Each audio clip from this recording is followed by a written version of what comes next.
집단 감염이 발생한 시설에 내려지는 동일 집단 격리, 코호트 격리라고 하죠. 지역사회로의 전파를 차단하기 위한 방안이지만 폐쇄되는 내부는 완전히 고립됩니다.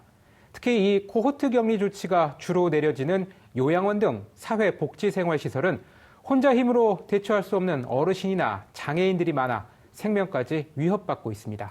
코로나19 시대 격리된 사각지대의 문제를 연속 보도합니다. 첫날인 오늘 코호트 격리의 위험성과 의학적 그리고 법적 허점을 짚어봤습니다. 조주연 기자입니다.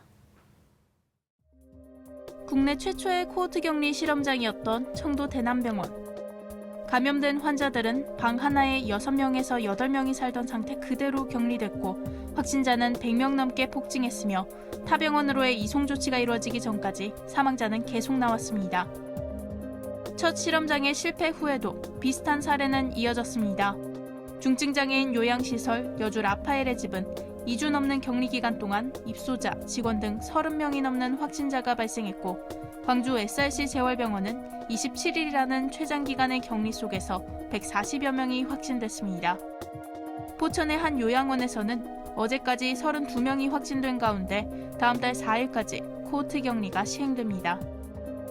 1차 검사에서는 음성이었던 입소자가 코호트 격리 중 감염돼 이후에 2차, 3차 검사에서 양성을 받는 사례도 상당수 확인됩니다. 청도 대남병원을 비롯해서 거의 100% 되는 사람들이 감염된다는 이야기는 그 안에서의 여러 가지 위생수칙 또는 방역수칙이 제대로 지켜질 수 없는 상황이라는 것. 격리되고 있는 사람들 안에서 교차 감염이 일어난다면 그것은 굉장히 심각한 피해가 일어날 수가 있습니다. 한 명씩 철저히 분리돼 격리되지 않는 이상 교차 감염은 확산할 수밖에 없다는 지적이지만 실제로 시설들은 1인 1실은커녕 침대를 2m 이상 띄워 배치하기도 어려운 상황입니다. 즉 코호트 격리는 같은 공간 환자 간의 상호 감염을 전제하면서도 시설의 한계와 비용 때문에 선택할 수밖에 없는 조치인 겁니다. 올해 초에는 이처럼 위험한 코호트 격리 조치가 일부 지역 내 모든 요양시설 등에 일괄적으로 내려지기도 했습니다. 이동의 자유, 생명권 등 헌법에 명시된 기본권을 침해하는 조치지만 명확한 법적 근거는 8개월이 지난 지금까지도 아직 논의되지 않았습니다. 감염법 예방법이나 재난 및 안전관리 기본법 이런 데서는 코호트 격리를 구체적으로 산정한 법적 근거는 찾아보기 힘들다. 기본권에 영향을 미칠 수 있는 것들은 일말의 요건이라도 있어야 됩니다. 명확한 법률이나 지침 이런 것들이 준비가 안 되어 있거든요. 재량을 전혀 통제할 수가 없는 상황입니다.